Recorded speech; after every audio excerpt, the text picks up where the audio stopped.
You ever try to sound totally calm and collected, only for your own voice to just completely give you away? Maybe it cracked during a big presentation, or it got all thick with emotion when you were desperately trying to hold back tears. Well, today, we're going to get into the science of why that happens. We're going to uncover the amazing connection between your emotions, your brain, and the actual sound that comes out of your mouth. All right, so let's just jump right in with the big mystery here, because this is something we've all felt.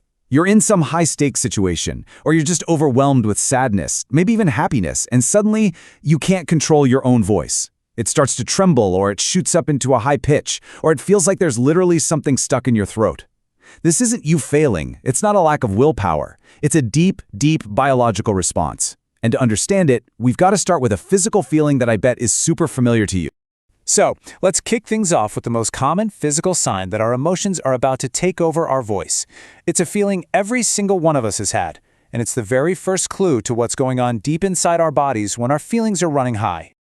You know what I'm talking about, right? That moment of intense grief, or maybe you're feeling incredibly grateful, or even just crippled with anxiety. You go to say something, but you feel this tightness, this lump, and you try to swallow it down, but it's not really there. Well, that feeling is a direct physical sign of an emotional war going on inside you. And yeah, you guessed it, scientists have a name for it. It's called the globus sensation. And even though it might feel like you've swallowed a marble, it's actually just a physiological response caused by muscle tension. See, when you feel a really strong emotion, especially one you're trying to push down, like crying, your brain sends out contradictory commands to the muscles in your throat. And this muscular tug of war is what creates that very real, very physical feeling of a lump. So here's exactly what's happening. Your glottis, which is the opening between your vocal folds, is caught in a battle. On one side, the emotional part of your brain is sending an urgent signal. Open up, we need to sob, we need to cry. But at the exact same time, your conscious brain, the part trying to keep you composed, is saying, no way, hold it together, and triggers the swallowing reflex, which is designed to close the glottis.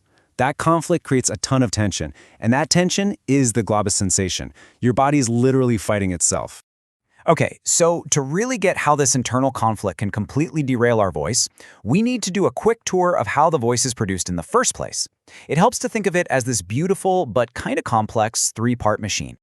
Now, on the surface, this looks simple, but it's such a delicate balance. First, you need a power source. That's your breath, coming from your lungs, controlled by your diaphragm. Second, you've got the sound source, your larynx, or voice box, which holds your vocal folds. As air rushes past them, they vibrate, creating this raw, buzzing sound. And third, you have the filter. The open spaces of your throat, mouth, and nose act like resonating chambers that shape that raw buzz into the sounds and words we all recognize. For a clear, stable voice, all three of these parts have to be working in perfect harmony. But here's the thing. This vocal machine doesn't just run on its own. It needs an incredibly sophisticated control center to coordinate everything. The breathing, the vibration, the shaping of the sound, and that controller, of course, is your brain. And this is where things get really, really fascinating. Because it turns out, we don't just have one system in our brain for controlling the voice, we have two, and they are very often in conflict with each other. So this brings us to the absolute core idea of this whole explainer. You can think of it like we have two different brains or neuropathways, and they're both competing for control over that one vocal machine. You've got the brain that decides what to say, and you've got the brain that feels what to say. Okay, let's unpack this, because this is the key to everything. On one side, you've got the voluntary pathway. This is the conscious part, coming from the laryngeal motor cortex, or LMC. Think of this as your speech and song director. It's the system you use for all the deliberate, learned stuff. Carefully forming words in a speech, controlling your pitch when you sing. It's precise, it's learned, and it's under your command. But then, on the other side, you have the involuntary pathway. This is a much older, more primitive system that comes from your limbic system, the emotional core of your brain. This pathway controls all the innate, reflexive sounds like sobbing, laughing, or screaming. You don't learn how to cry, right? It's hardwired. And when you feel a strong emotion, this system kicks into high gear totally automatically. And that quote right there, it just nails the whole conflict. When you're trying to give that calm, controlled speech using your voluntary LMC, but deep down you're feeling super anxious, well, your limbic system is firing off these powerful automatic signals at the same time. A voice crack, a tremble, a sudden jump in pitch, that's what happens when those involuntary emotional signals disrupt or just plain overpower the precise commands from your voluntary system. It's basically a hostile takeover of your vocal cords by your emotional brain. So how does a feeling like fear actually get translated into a physically shaky voice? A key player here is a tiny but super important structure in the midbrain called the periaqueductal gray, or PAG.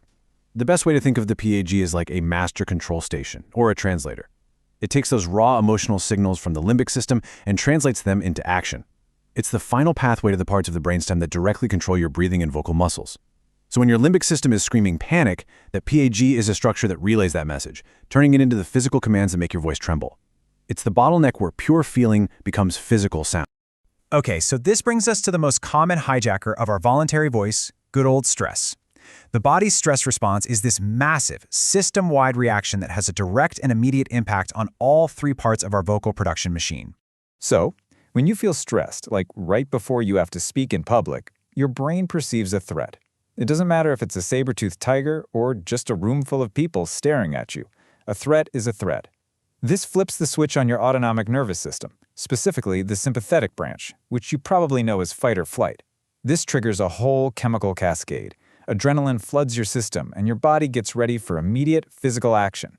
Your heart pounds, your muscles get tight, your breathing changes. It's an ancient survival mechanism that is just terrible for giving a controlled, steady speech. And right here, we can see exactly how the stress response sabotages your voice. Let's go back to our three-part machine. The power source, your breath, gets totally disrupted. You start taking shallow, rapid breaths, which gives you a weak and unsteady airflow. The sound source, your larynx, gets squeezed by all that new tension in your neck and throat muscles, which can constrict your vocal folds and make your pitch shoot up. And finally, the filter, your mouth and throat, gets hit with a classic case of dry mouth, which makes speaking clearly almost impossible. All three systems get thrown completely out of whack. And what's really fascinating is that these effects are totally measurable. Scientists can analyze the acoustic properties of a voice and literally see the stress. Under acute stress, the fundamental frequency, which is basically your pitch, tends to go up. The intensity, or volume, often increases. You talk louder and faster. And crucially, these measures of vocal instability, called jitter and shimmer, go way up. Jitter is the little variation in frequency, and shimmer is the variation in loudness. To our ears, this just sounds shaky and unsteady.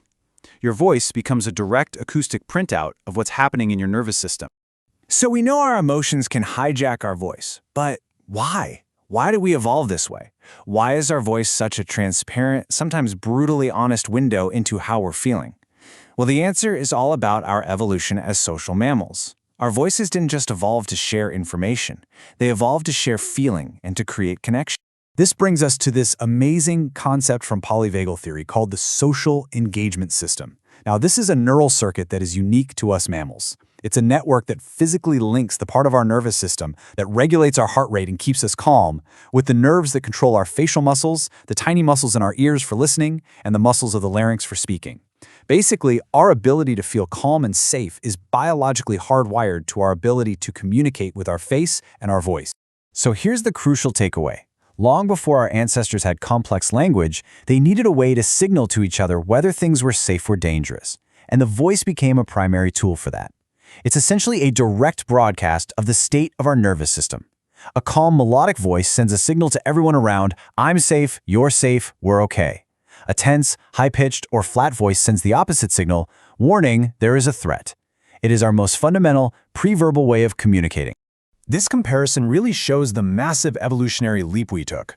Reptiles have an older, unmyelinated vagus nerve, which gives them pretty slow, basic control over their physiology. But we mammals evolved a newer, myelinated vagal pathway. Myelin is this fatty sheath that lets nerve signals travel incredibly fast. This new high-speed pathway allows for really nuanced control of our heart rate, which is then wired directly into our face and voice through that social engagement system. This biological upgrade is what allows us to have complex vocal prosody, that rich, musical variety in pitch and tone we use to convey emotion and signal safety.